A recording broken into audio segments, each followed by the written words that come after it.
दोस्तों नमस्कार। आपके अपने YouTube channel teacher solution classes पर आपका स्वागत है। साथियों, जीपीएफ और एसआई पासबुक एसआईपीएफ के न्यू पोर्टल पर अपलोड कैसे करें। एसआई डायरी और जीपीएफ डायरी का स्कैन करके पीडीएफ फॉर्मेट में उसे अपलोड कैसे करना होगा। साथियों, यदि आपके द्वारा एसआई की डायरी और जीपीएफ की डायरी अर्थात पासबुक को स्कैन करके अपलोड कर दी गई है, लेकिन आपके द्वारा गलत अपलोड हो गई है, तो गलत अपलोड होने पर पासबुक को डिलीट कैसे करें।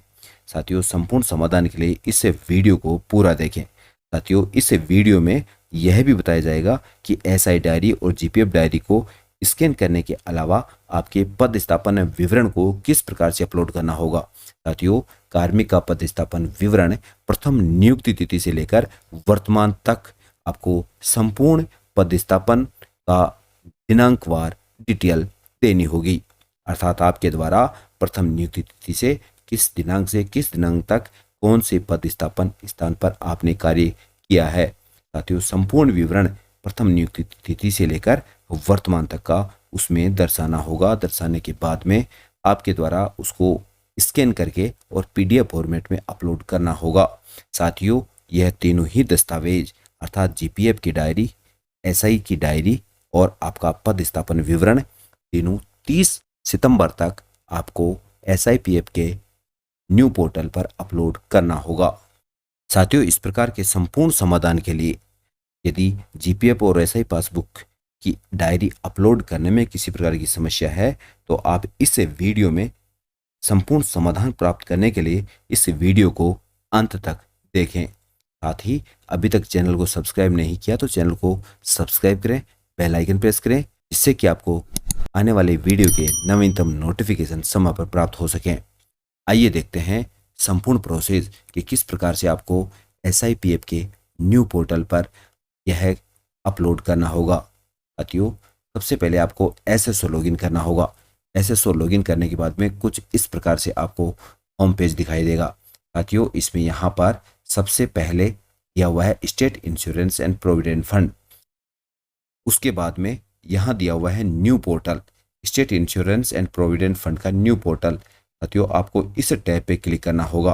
इस पे क्लिक करने के बाद में कुछ इस प्रकार का इंटरफेस आपको दिखाई देगा, जिसमें यहाँ ऊपर की तरफ एक टैब बार दिखाई देगा। यहाँ पर सबसे पहले प्रोफाइल का टैब दिखाई देगा, उसके बाद में सर्विस, फिर सैलरी, ट्रांजैक्शन। इस प्रकार से यहाँ पर बाएं से दाईं ओर अनेक टैब दिखाई देंगे, जिसमें यहाँ पर दिया हुआ है जीपीएफ 2004, एसआई डेबिट, जीपीए, राज क्रेडिट, एसआई, एनपीएस, ये सभी टैब दिखाई देंगे। साथियों, आपको इस स्क्रीन को ऊपर की तरफ स्क्रॉल करना होगा। ऊपर की तरफ स्क्रॉल करेंगे तो यहाँ नीचे की तरफ यहाँ एक नया टैब दिखाई देगा, अपडेट ई बैग। साथियों, अपडेट ई बैग पे आपको क्लिक करना होगा। जो ही आप इस पे क्लिक करेंगे, आपके द्वारा या विभाग के द्वारा पहले से अपलोडेड डॉक्यूमेंट यहाँ पर दिखाई देंगे, जिसके डॉक्यूमेंट स्टेटस में एक्टिव का ऑप्शन आ रहा होगा। यहाँ पर एसआई का first and further declaration form होगा। यहाँ पर सामने ई वोल्ट में इसकी पीडीएफ को आप डाउनलोड कर सकते हैं। इसके अलावा इंश्योरेंस बैक कवर की आवश्यकता होने पर आप इसको यहाँ से इस ऑप्शन से डाउनलोड कर सकते हैं। पॉलिसी का बॉन्ड, जो कि यहाँ पर एसआई पॉलिसी बॉन्ड यहाँ आपको दिखाई देगा, इस पर क्लिक करके आप डाउनलोड कर सकते हैं। साथियों, इसके अलावा आपको यहाँ पर जीपीएफ और एसआई पासबुक की डायरी के साथ में पद स्थापन विवरण को यहाँ अपलोड करना होगा। साथियों, जीपीएफ और एसआई पासबुक की पीडीएफ फॉर्मेट को आपको यहाँ आपके मोबाइल और लैपटॉप की गैलरी में सेव करना होगा। सेव करने के बाद में साथियों, आपको यहाँ पर सेलेक्ट करना होगा सेलेक्ट स्कीम। सेलेक्ट स्कीम में यदि आप जीपीएफ की पासबुक अपलोड करना चाह रहे हैं सर्वप्रथम, तो आप जीपीएफ ऑप्शन को सिलेक्ट करेंगे। उसके बाद में यहाँ देन आगे दिए हुए सेलेक्ट डॉक्यूमेंट ऑप्शन पे क्लिक करेंगे तो यहाँ नीचे दिखाई देगा जीपीएफ ओल्ड पासबुक। साथियों, यह जीपीएफ ओल्ड पासबुक उन कार्मिकों के लिए है जो 1/1/2004 से पूर्व के कार्मिक हैं। यह जीपीएफ ओल्ड पासबुक की एंट्री उन्हें करनी होगी। जीपीएफ ओल्ड पासबुक इस टैब को सिलेक्ट करेंगे। सिलेक्ट करने के बाद में यहाँ ऑप्शन दिया हुआ है चूज फाइल। साथियों, चूज फाइल पे जो ही आप क्लिक करेंगे तो आपके यहाँ लैपटॉप या मोबाइल की गैलरी में ऑप्शन ओपन होंगे। वहां से आपको अपनी पीडीएफ फाइल को सेलेक्ट करना होगा। सेलेक्ट करने के बाद में आपको इस ओपन पे क्लिक करना होगा। ओपन पे क्लिक करते ही आपके यहाँ पर फाइल अपलोड हो जाएगी। उसके बाद में उसे यहाँ से सेव टैब को क्लिक करके सेव करना होगा। इस प्रकार से आपकी जीपीएफ की ओल्ड पासबुक अपलोड हो जाएगी। साथियों, ये ध्यान रखना है कि यदि जीपीएफ की पासबुक को स्कैन करने के बाद में यदि आप उसका पीडीएफ फॉर्मेट तैयार करते हैं तो पीडीएफ फॉर्मेट 20 MB से कम का होना चाहिए, अर्थात मैक्सिमम 20 MB की फाइल होनी चाहिए। साथियों, दूसरा ऑप्शन है एसआई पासबुक अपलोड करने का। यहाँ पर आपको सेलेक्ट करना होगा एसआई टैब। उसके बाद में सेलेक्ट डॉक्यूमेंट में आपको यहाँ क्लिक करना होगा। क्लिक करने के बाद में यहाँ पर दिया होगा साथियों बीमा रिकॉर्ड बुक। यहाँ ये टैब दिया हुआ है बीमा रिकॉर्ड बुक। बीमा रिकॉर्ड बुक पे आप क्लिक करेंगे। क्लिक करने के बाद में यहाँ आपको फिर से चूज ऑप्शन पे क्लिक करना होगा। चूज ऑप्शन पे क्लिक करते ही आपको दिखाई देगा यहाँ पर आपके गैलरी में वह पीडीएफ एसआई की जो कि आपने स्कैन करके पीडीएफ फॉर्मेट तैयार किया था। साथियों, उस पर क्लिक करना होगा। उसके बाद में यहाँ ओपन पे क्लिक करना होगा।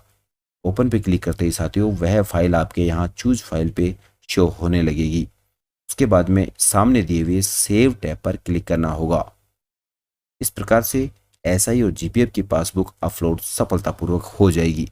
उसके बाद में साथियों आपको सेलेक्ट करना है यहाँ दिए हुए सेवा विवरण के बारे में। साथियों, यहाँ एसआई सेलेक्ट किया। उसके बाद में आपको सबसे पहले ऑप्शन यहाँ यह परिशिष्ट ए दिया हुआ है जहाँ लिखा हुआ है place of posting and time period. आपको साथियों इस पे क्लिक करना होगा। क्लिक करने के बाद में यहाँ चूज फाइल पे जहाँ पर आपने पद स्थापन विवरण की स्कैन कॉपी पीडीएफ फॉर्मेट में सेव है। क्लिक करने के बाद में आपको फिर से वहीं गैलरी में ऑप्शन ओपन होगा। वहाँ से आपको वह पीडीएफ सेलेक्ट करनी है। उसके बाद में ओपन पे क्लिक करना होगा। ओपन पे क्लिक करते ही यहाँ आगे सामने दिए हुए सेव ऑप्शन पे क्लिक करेंगे तो यह आपकी परिशिष्ट a place of posting and time period अर्थात पदस्थापन विवरण की फाइल अपलोड हो जाएगी। इस प्रकार से ये फाइल अपलोड होती जाएंगी। वैसे वैसे यहाँ नीचे की तरफ इस प्रकार से सीरियल नंबर 1, 2, 3 दिखाई दे रहे हैं, वहीं पर आपको 4, 5 और 6 यहाँ दिखाई देने लगेगा, जो कि इस नाम से दिखाई देगा। सबसे पहले जीपीएफ ओल्ड पासबुक और दूसरा ऑप्शन जो कि आपने सेव किया था एसआई में बीमा रिकॉर्ड बुक, और अंत में तीसरी फाइल आपने अपलोड की है यहाँ पर परिशिष्ट a place of posting and time period की। ये सब डिटेल्स यहाँ शो होने लगेंगी और ई वोल्ट भी यहाँ दिखाई देने लगेगा, जहाँ से आप कभी भी उनको डाउनलोड कर सकते हैं। साथियों, इस फाइल को अपलोड करने में किसी प्रकार की यदि आपसे गलती होती है तो आपको इसके लिए क्या करना होगा। यदि आपने गलती से गलत फाइल अपलोड कर दी है तो उसके लिए आपको डीडीओ से संपर्क करना पड़ेगा। डीडीओ को यहाँ पर ऊपर दिए हुए स्विच रोल टैब में क्लिक करने पर डीडीओ रोल सेलेक्ट करना होगा। डीडीओ रोल सेलेक्ट करने के बाद में वहाँ से यूटिलिटी टैब में जाना होगा और यूटिलिटी टैब में जाने के बाद में कार्मिक को सिलेक्ट करते हुए एसआई ऑप्शन सेलेक्ट करते हुए या जीपीएफ ऑप्शन सेलेक्ट करते हुए वहाँ सामने एसआई जीपीएफ या जो भी है वो सामने उस कार्मिक के सभी डॉक्यूमेंट्स का डाउनलोड का ऑप्शन दिखाई देगा और उसी के साथ में आगे डिलीट का ऑप्शन दिखाई देगा। साथियों, यहाँ पर डिलीट का ऑप्शन दिखाई देगा जो कि डीडीओ लॉगिन में रहेगा। डीडीओ के द्वारा एसओ लॉगिन की जाएगी, उसी में यह टैब दिखाई देगा और उसी के माध्यम से इसको डिलीट किया जा सकता है और फिर इसी प्रोसेस के माध्यम से सही फाइल को अपलोड करके और आप यह कार्य 30 सितंबर तक पूर्ण कर सकते हैं। इसी प्रकार की नवीनतम अपडेट के लिए बने रहिए टीचर सॉल्यूशन क्लासेस पर। यदि आप चैनल पर नए हैं तो चैनल को लाइक, शेयर और सब्सक्राइब अवश्य करें।